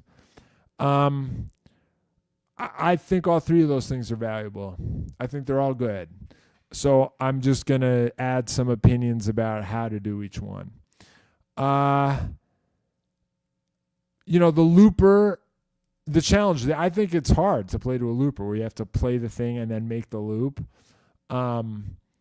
You know, stepping on the thing at the right time so that the thing loops on itself without having like some bullshit 30-second note too many or too short, you know. I still think that's a tricky thing to do. So my advice for playing to a looper is that make a new loop every time. Don't just, if your looper can save them, don't rely on that. Try to come up with a new loop every time you do it to force yourself to be creative and to work on your, you know, ability to tap the thing in time. And try to come up with different progressions at different tempos. You know, don't just always have it be a sort of slow A minor vamp. You know, do some other shit. But don't only do this one. Then playing to a drum machine is cool, but I'm going to suggest you make it a metronome, and I'm going to suggest you look up Sean Driscoll's YouTube videos about playing to a metronome. Sean Driscoll's a really cool guitar player. I've taken some lessons from him. He's a good dude. He's got YouTube videos from a long time ago that have a bazillion views that is like him talking about how to work with a metronome. Do that. Do a metronome and do all the things he says to do. And then the last thing is playing along to backing tracks. All right, I have some opinions about this. I don't know if what you mean by backing tracks is like shit that just gets created for people to practice to. Don't use those. Just use real fucking songs. You know? This is, of these three things, this is the one I did by far the most during my entire adolescence. I would just play along to CDs. You know, I would just put in Back in Black. I loved AC/DC, but Back in Black was the one that was like the most consistently standard tuning, and it's also Back in Black, so it fucking rips. I would just put that record on and like play along to the record the whole time. You know, sometimes I would be playing with the song. I'd learn the song and do the song. Sometimes I would just play over the top of the song. You know, I also did Bold as Love by Jimi Hendrix, which makes me think that record is the one that has more standard tuning shit in it, but maybe that's wrong. But I just played to records. I don't really see why you need to use backing tracks. You know, backing tracks is this like anonymous shit that just gets made not because they're trying to make good music. It's like made for other people to work against. I don't really see why that's necessary. Like I feel the same way about kids' music that's made for children. Like you just play your child real music. You know what I mean? It doesn't have to be a fucking Eminem record. You know what I mean? There's like plenty of music that is real music that doesn't have horrifying lyrics. Just play that. You know, pick any Stevie Wonder record and play that for a child. There's no reason to like do kids music or whatever. You know, I've never really understood why people feel like they need to start with Raffi or something. Like, you know, it's there. I mean, little like kids will just, they'll get it. You know what I mean? They'll get it. Like, who is kids music for? Like, I don't understand the adults who like have that going on in their house and don't want to kill themselves. You know, that's my real question. Like, are you just afraid to admit that you like kids music? Is that the issue here? You know. Anyway, I feel the same way about backing tracks. Like, you could just use music as the backing track, you know? And I think it's better because those are real songs that have real forms, you know? The best way to play along to a record is to like try to actually don't just play over the top and blow over everybody all the time. You know, try to actually be a guy in the project, you know, be in the band, like pick your spots, try to contribute something where you're not stepping on the other guys. It'll be hard because the songs are done already. So, you know, there's not going to be, they didn't leave a space for you. Maybe as I'm saying this, I'm realizing this is what the point of backing tracks is. They did leave a space for you. But I still kind of feel like, I became the musician I am because I just played to CDs every day after school. I couldn't wait to do it. I would just get home and put on a CD and play over the whole CD. You know, backing tracks have a kind of a sort of like unartistic dullness to them, and I just don't see why you need to have that in your diet. You know, you could just use real fucking songs. So, all right, cool. So that's my advice to you, Dan. All right. Here's one from Pedal Me Softly. What's the weirdest video you've made, and which pedal video people inspire you the most? It's hard for me to pick a weirdest one because I think all of mine at some point are like weird, you know? In some ways, I think it might be more interesting to choose the normalist one I did. And that one might be my video about amp modelers. I made a video about like amp modelers and pedal in a box amps and pedals that can replace amps. And there's definitely weird Cyberattack shit in it, but for a lot of that video, I'm sort of just talking about how to get conventional good sounds to be used to make conventional rock music. And it's a point of pride for me that I think my playing in that sounds good and the conventional shit sounds good, you know? There are a bunch of jams in that one where I'm just like, you know, I'm just sort of swimming in like the good old days. It's just classic rock riffs or whatever, you know? I cover Thin Lizzy in it. And I think, you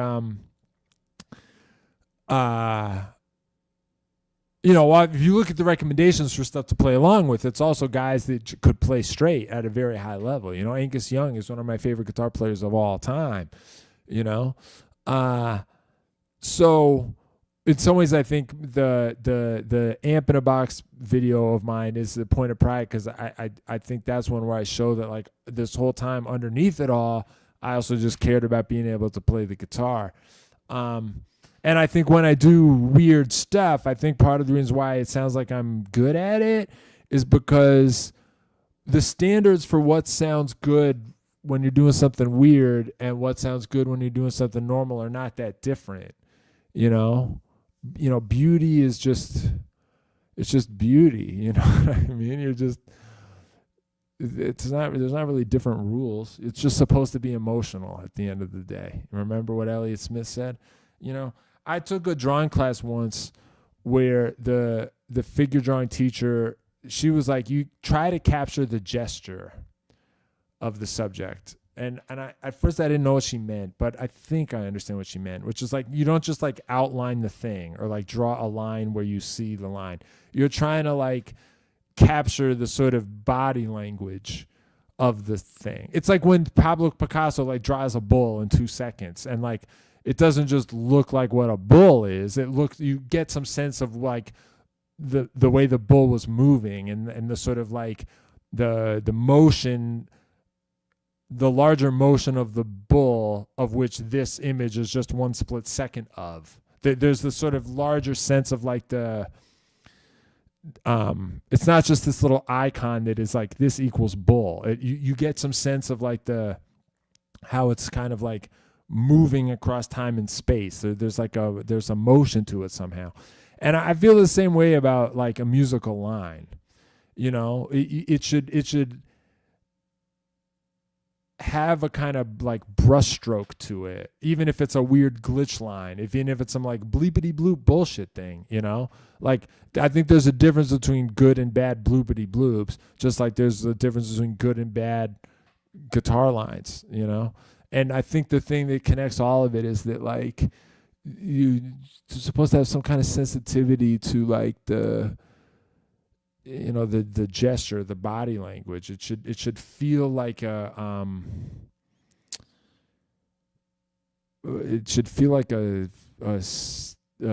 physical statement somehow. You know how there's like, maybe this is what I mean. Like you could just be a guy who's like standing a certain way, but there's also ways to stand where you're like communicating something, you know? Right? Like if you go like this and you look at somebody, that means something. And if you go like this, it means something else. And like a good drawing should feel like the meaning of the motion. It shouldn't just represent where the lines were. You see what I'm saying? And I feel like the same is true for a musical phrase. Like it shouldn't just be, B minor 7 to B flat 7, flat 5 to A major 7. It shouldn't just be 2-5-1. It should feel like it means something behind that, and the emotional meaning is what's being expressed, not just what the tablature indicates or the notes are.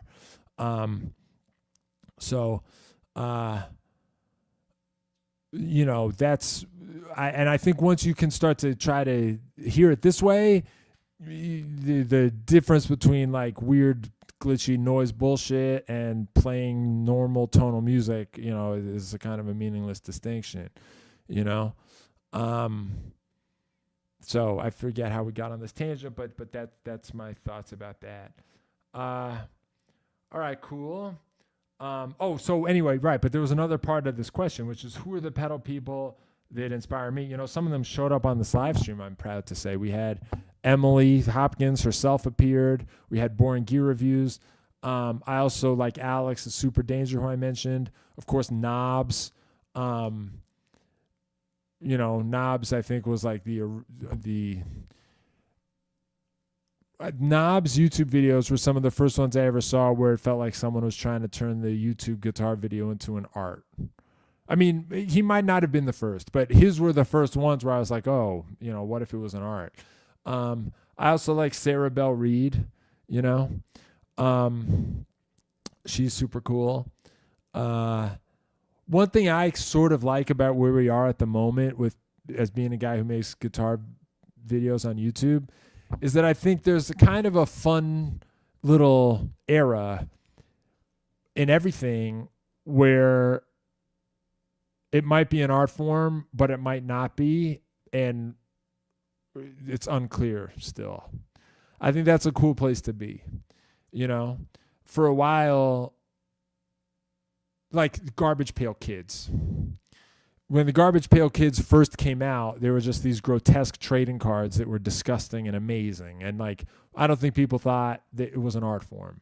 But if it's not an art form, you're sort of free to go wild, And then over time, people were like, Art Spiegelman did the Garbage Pail Kids, and he's also done a bunch of cool stuff. He did Mouse, which was a graphic novel. Didn't that win like a Pulitzer or something?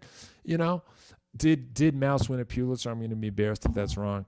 Maybe it did it. Can someone just tell me if Mouse won a Pulitzer? But the point is that it's like a highly, highly regarded work of literature that is also a comic book.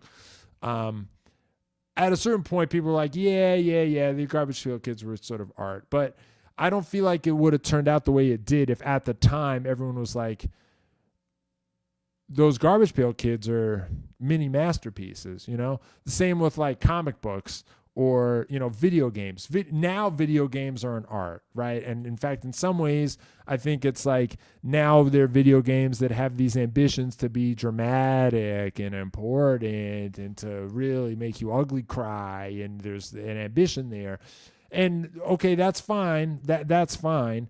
But I think there was also some fun thrills and chills in the early days when you would just rent a game from Blockbuster and like maybe it would be a piece of shit or maybe it would be amazing for no reason. The soundtrack to Streets of Rage 2, you would just be like, what the fuck is this doing here? It's just amazing. This is as cool as it is. But there's a freedom to be that kind of adventurous, when you're working on something that is not going to get reviewed by the New York Times because it's not an art form yet, Or like there's some Simpsons gag where Homer is reading the back of a cereal box in bed. It's like his nighttime reading is the back of a cereal box. And like, the joke is that that's like the most lowbrow thing possible. It's the trashiest possible thing. But on the other hand, like every time I think about that, I'm like, you know what? Like it's been a while since I read the back of a cereal box. And like when I was a kid, they used to push it back there and it could be fun. Like who's the illustrator who's hired to do the back of the cereal box? Like a lot of times that stuff had a character that would be, or like the art on Trapper Keepers. Remember how fucking mind expanding Trapper Keepers were? Or like, you know, those like weird stickers they would sell at the pharmacy. Like, who was designing that shit? Or what was the super colorful shit that was for girls, but it was amazing? Sarah, what was like the super blindingly bright like folder art? I can't believe I don't remember the name of this. It's like one of my biggest influences ever. Please help me remember. What's the fucking name of like the insane brightly colored animal hallucination shit from the 90s that would be like on a girl's back? Lisa Frank, yes, thank you. I knew someone would know. Mortal Toaster, thank you so much. Lisa Frank, thank you. I can't thank you enough. The whole live stream was going to come to a fucking grinding halt until I could remember that. And it was going to take me a while to remember it because I probably have CTE. So Lisa Frank, that's what I'm talking about, dude. Yes, right. Lisa Frank, that was like not an art form yet, and yet it was amazing because it was just a bunch of crazy illustrators at Lisa Frank who could do whatever the fuck they wanted, because they didn't have to worry about like fucking the New Yorker sending Anthony Lane to make heads or tails of it. You know what I'm saying? And so all this is to say that one thing I enjoy about YouTube pedal videos is that like people haven't decided that it's an art yet. And so in the meantime, I feel like me making pedal videos now, this is going to be very pretentious and I apologize, but me making pedal videos now is a little bit like Jack Kirby making comic books in the 60s when he could just sort of try some wild shit and like people would leave him alone because it was just a comic book. You know what I mean? So yes, look at this. I love Bill Sienkiewicz's art. I don't know how to say his name, but I love him. He illustrated an Elektra comic that Frank Miller wrote that I love. You know, the Frank Miller Elektra? I love that thing. I love it. He illustrated that. So yes, I'm a big fan of him. All right, we got to do this. $9.99 from the municipal water guy. Faucet water. Everyone in chat should look up their municipal water data, publicly available, and understand where faucet water comes from. The faucet is a triumph of American infrastructure. Man, thank you for that. What a nice note. You know, it's nice to be able to take pride in American infrastructure now and then. You know, I don't know how long we have left with this. And Jeremy, I apologize if I'm losing you here. I get the censor from Idaho. I don't know if we're on the same page top to bottom. But if you're telling me we can take pride in this one very narrowly constrained aspect of American society in the year 2026, which is our faucet water, I'm ready to do that with you in solidarity. Can you please make some videos on songwriting? Yes, I do. I will make YouTube videos about them. In the meantime, every single one of my live streams has also been a video about songwriting. You could literally watch every single live stream I've ever made. I think this is like number 21. Every single one of them is going to have songwriting advice. And these are like 2-hour live streams. So I have a lot to say about it. But in the meantime, yes, I will also make the regular format videos with the animation and the jams and everything. Yeah, that's coming. All right, cool. All right, let's go back to my pre-submitteds.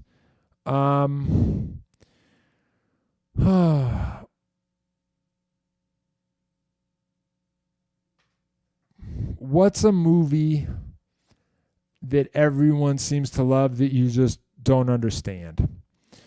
Jim Jarmusch comes to mind. I just don't really get it. His stuff seems very, very self-conscious to me. Everything is I just feel like everything is in quotation marks. I've never really liked those movies or the ones that I've seen. What are the ones that I've seen? I saw Strangers Than Paradise. I saw Ghost Dog. I just don't feel like I really get it.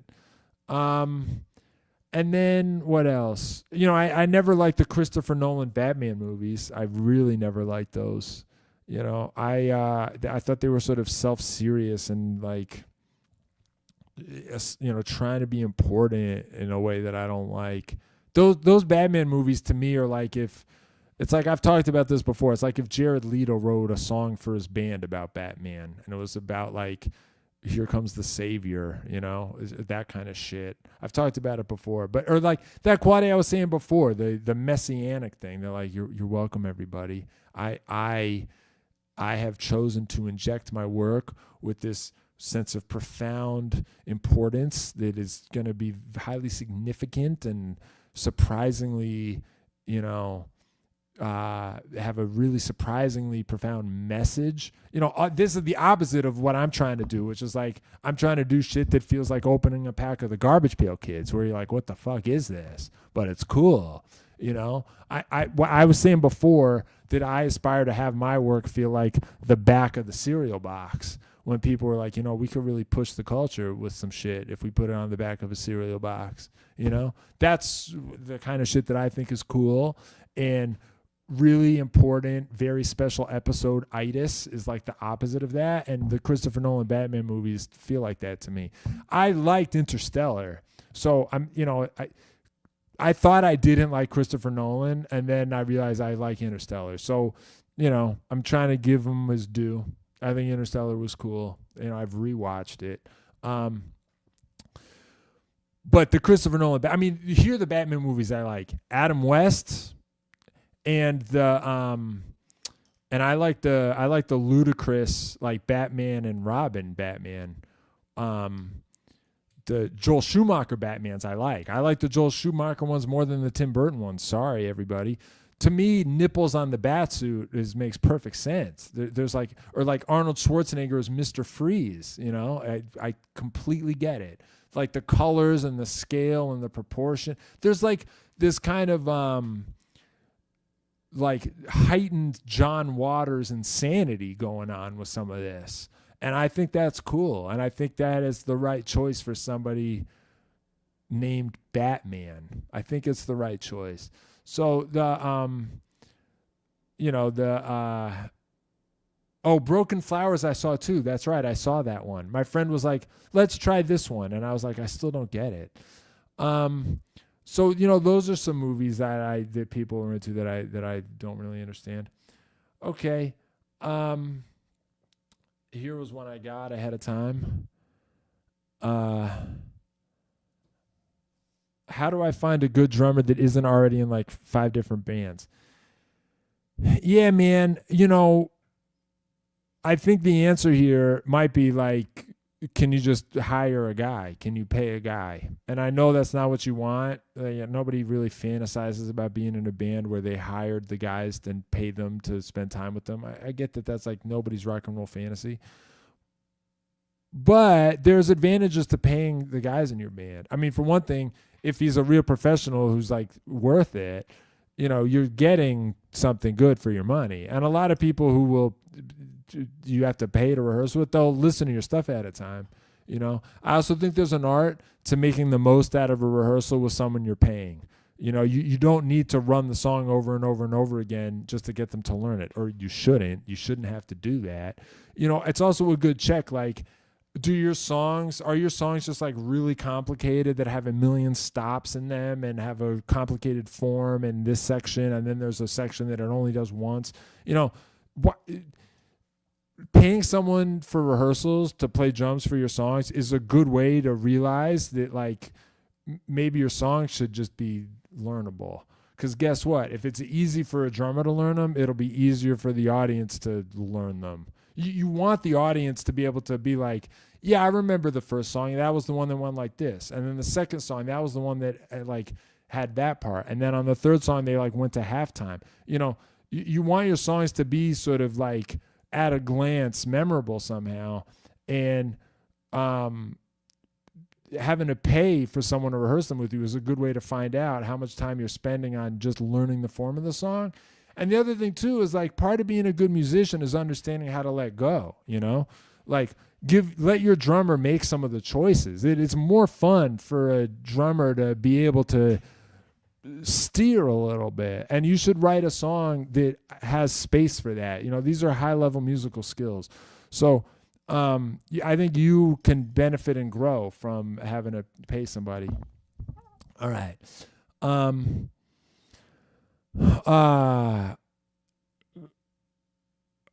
right, cool. Really good. Thank you for the thoughtful question. I feel like I'm stuck in my progress. I don't think I'm ever going to get any deep theory down, but what is the best way to get past this plateau so I can just enjoy playing and plunk out a C plus B minus solo? I don't know why you think you're never going to get any deep theory down. I really think that just means you haven't found the right teacher yet. I think music theory, when it's explained well, should make sense. In fact, something I tell my students is if I ever explain a music theory thing and you don't understand it, it is the teacher who has failed. There's a way to explain every music theory thing there is in a way that is like understandable. And you could be like, okay, I get it. This is the logic of that. Even if it's not something you want to use or it's not something you want to do, or, even if you're like, yeah, okay, the whole tone scale is not for me, that's fine. But anyone who is a teacher should be able to explain any music theory concept in some way that is like, oh, okay, right. That's the idea behind that. So, I teach. I'll put a link in the video description if you want to take lessons from me. But I have no problem saying that, like, anytime a music teacher explains a music theory concept and the student doesn't get it, it is the teacher who has failed. So step one for you, I would say, rethink the part about how maybe you can never learn that. I had a couple experiences with music teachers that didn't go well. And then I found the guy who became my music teacher at like age 14, and then a bunch of shit that I'd never understood finally made sense to me. And I was very fortunate to find a teacher who could reach me like that. At the time, it felt like I was late.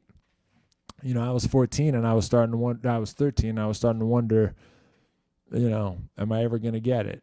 And then I found a teacher and then I realized I was wrong to ever doubt it. So, that's number one. And then, here's the last thing I'll say about this in terms of like positive and negative thinking. I don't like The Secret. I don't believe in The Secret. This idea that you can just like make something come true by wishing for it. In fact, I think it's sort of an offensive idea. I agree with Dave Chappelle on this. He has a bit somewhere. I'm not saying I agree with everything that has ever come out of Dave Chappelle's mouth, but I think he got this one right. He has some bit somewhere where he's like, tell a starving child to manifest a cheeseburger and solve their problem that way. We can find out pretty quickly whether The Secret works or not. So I don't believe in The Secret. But I do think that negative thinking has this power that is not mystical, but negative thinking can be self-fulfilling in a way that is asymmetrical from positive thinking. I'll tell you what I mean. If you just decide that you're never going to be able to learn music theory, that will probably come true. If you decide that you're incapable of doing it, then since you decided you can't do it, you're unlikely to try, and then it'll never happen. So there's nothing there's nothing superstitious about this. It's just true that if you decide there are certain things you can never do, or certain things you'll never be good at, or certain things that are off limits for you, it just becomes true because you don't pursue them. The opposite of that isn't true.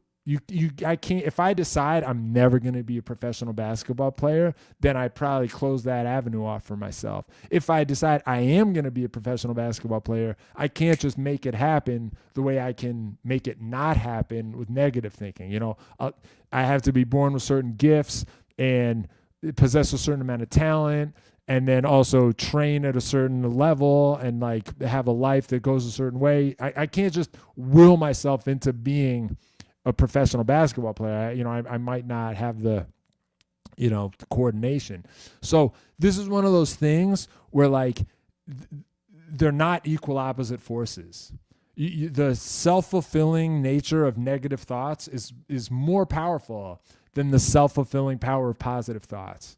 They're not a lot. We're used to thinking that everything has an equal opposite. You know what I mean? Positive infinity is offset by negative infinity.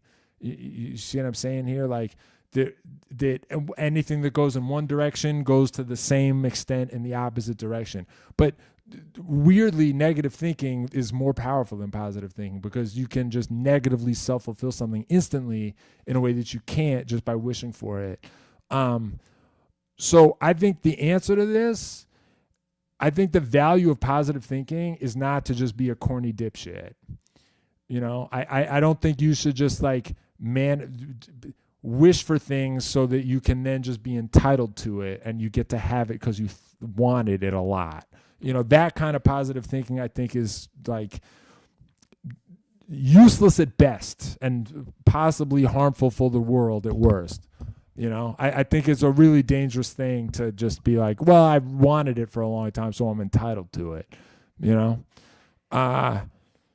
but here's the problem is that if you just start thinking negatively, you can make that come true by deciding that there are certain things that are never going to happen for you. So it's like, I think you need to use positive thinking just in order to not fall into the trap of negative thinking. It's like you sort of need to play offense against negative thinking in a way that is going to feel real to you and is not just going to be like wishy-washy garbage, you know? And it's hard to do. But, you know, my advice is like, you really do not need to decide that you're never going to be able to learn this. I really, music theory especially, I think is, you know, it's learnable. You might have to find the right teacher, but it's not an unrealistic thing unless you decide you can't do it. So I think the purpose of trying to stay positive, I don't like that. I don't like it when people are like, well, just try to stay positive. I don't relate to that at all. But I do think that you need to train your mind not to think negatively, and not because of some like mystical shit that's like the universe is going to then turn around and punish you for. I don't think that's how it works. It's just that if you decide you won't be good at something, it's just very unlikely that you'll then pursue it, you know? So see if you can just like form a habit of thought that tries to never go quite that far in your assessment of yourself, you know? All right. I mean, it's hard, but that's also part of why, like, you know, every once in a while I'll get a question on these where people will be like, what would you do if you had to do a guitar duel against, like, you know, Guthrie Govan or somebody? Or, you know, and I always sort of say, like, look, that guy can shred. You know, Guthrie Govan's a better guitar player than me. I think Guthrie Govan might be the best guitar player alive in the world. You know, if we had to do some sort of terrible duel, you know, I'd probably lose.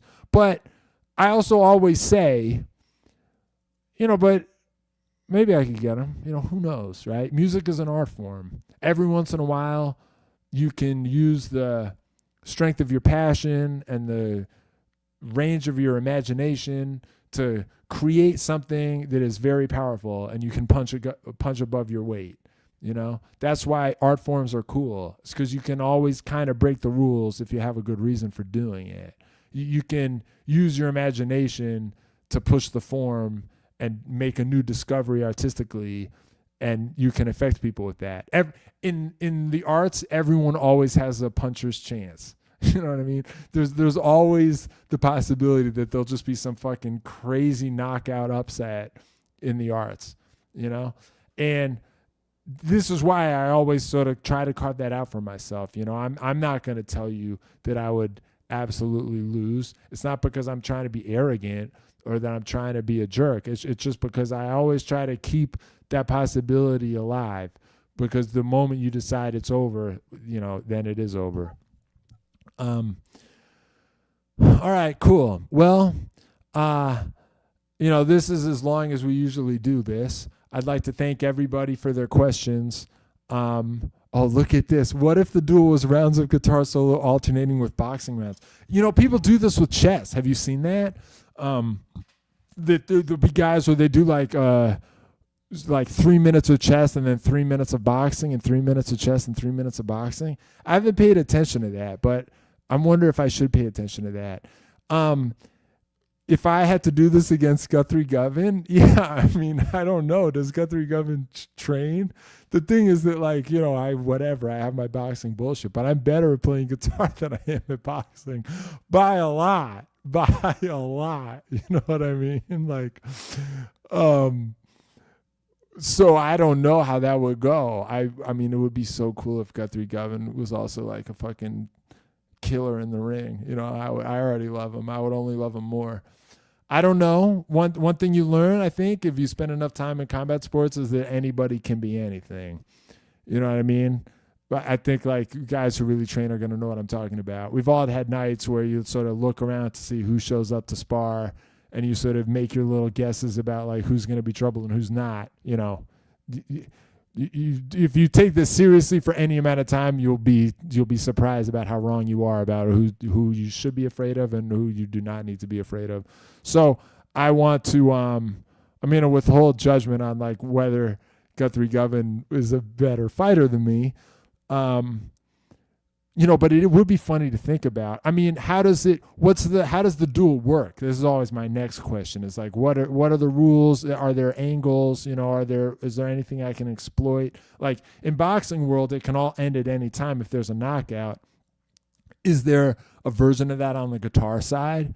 How is the guitar side judged? I guess maybe it would make sense to do it like gymnastics is judged, where you say all these different, every type of thing you can do falls into some category, and each maneuver is worth some number of points. So if one gymnast tries to do the such and such, they get that many points.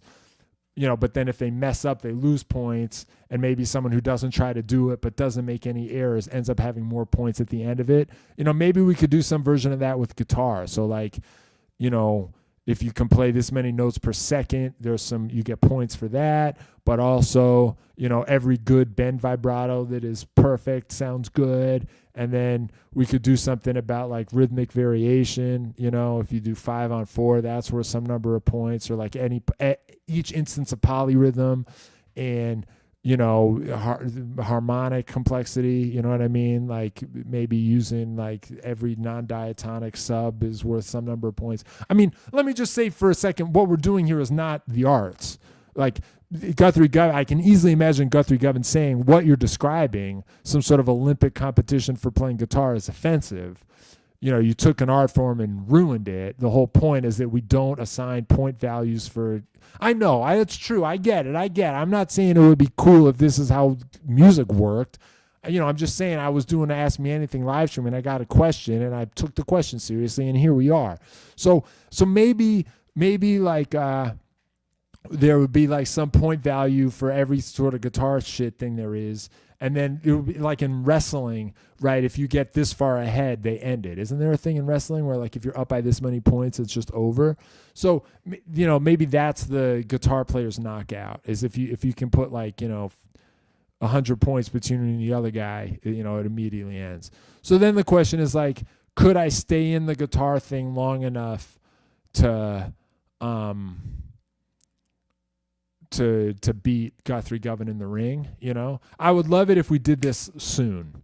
He has to stop his tour. He's been on tour. He's been living on a bus. He's not feeling super healthy. I would love it if he, maybe I could just win just sheerly with a cardio advantage or something, because I've been jumping rope and all that. So maybe I could just this is fucked up, but maybe I could just hang on long enough on the guitar side and then, let it go long enough so that Guthrie has to do 3 rounds or something, 4 rounds. And then at a certain point, I just, I love this man. I love Guthrie Govan. He's great. It's horrific to me that I'm describing this, and that we got to a place where I'm fantasizing about how I could, put him on the canvas. It's just it's horrible. It's grotesque. And yet, this is what I'm trying to explain to you guys, is that there's a way. There's always a way, until you decide, well, I couldn't do it, then that becomes the final reality if you say to yourself. But, did any of you guys buy it? Because I started to buy it. Like maybe I could hang on the guitar duels long enough to push a small cardiovascular advantage in the ring, and maybe if I hung on long enough, I could just wait for Guthrie Govan to gas out and then just fucking send him down. I found the play. I'm not saying it would work, and once again, it is grotesque. But if you just let yourself try to find a way to be in the game, guess what? You're in the game. So, this is the way I want you to think when you're having a bad day. That's all there is to it. It's a style of thought you have to train yourself for a little bit, but today's a good day to start. All right. Thank you again for being a part of this. Steve Seagal said he has a number. Okay. Let him call it. Let him dial the number. All right. Once again, thank you everyone for being a part of this. I love doing these live streams. We'll be doing another one soon. And, thank you as always for the supers and the money and everyone who was just in the comments.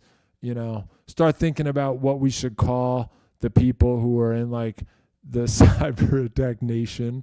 That was a fun question we got earlier. Start thinking about what you want to be called. I kind of like Cyberattack Nation, but it should come from you guys. All right. Thanks again, everybody. Really appreciate it.